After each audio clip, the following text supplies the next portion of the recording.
le lecteur et le chat, ça va vraiment très très bien ensemble. Ça apporte un lieu extrêmement serein.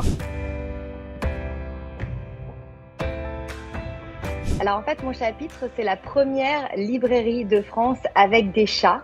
J'ai 8 chats qui sont devenus libraires, que j'ai adoptés dans des refuges. Et donc, c'est une librairie généraliste où on trouve de tout. J'ai vraiment fait la tournée de tous les refuges de la région, les petites associations que j'avais envie de mettre en avant. On a le record, le triste record en France des abandons. Donc c'était très très important pour moi que ce soit des chats de refuge, des chats qui ont une nouvelle vie. Et maintenant, c'est vrai qu'ils sont adorés. Les gens font des kilomètres pour venir les voir. Alors, c'est assez génial, en fait, l'entente de ces 8 chats. C'est vraiment devenu une famille et ils ont des comportements qui sont vraiment très drôles. Je vous parlais de Marcel qui se pend au lustre toute la journée. Et c'est devenu un amusement sur les réseaux sociaux parce que j'en joue beaucoup et c'est très, très drôle. On a la petite Titou avec son strabisme qui est tombée totalement folle amoureuse de notre Marcel pendu au lustre. On a également Sherlock qui monte sur les épaules des clients. Voilà, quand il a envie, il monte sur les épaules et il se fait balader dans la librairie.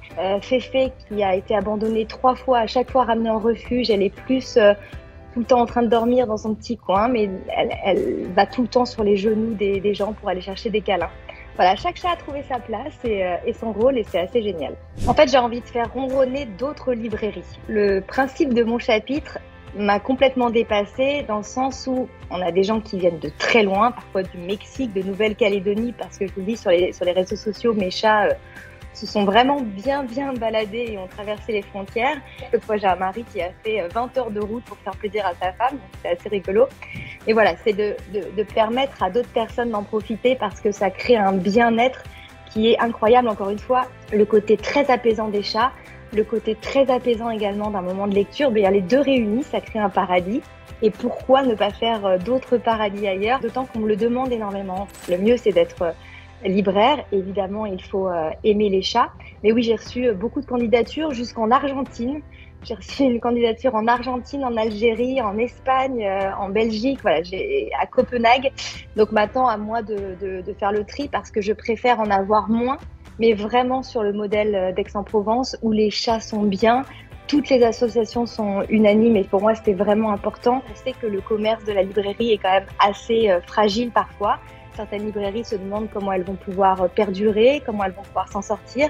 Et voilà, nous, on a montré que le modèle Mon Chapitre marchait très bien. En 3 ans, on a vraiment prouvé que ça fonctionnait.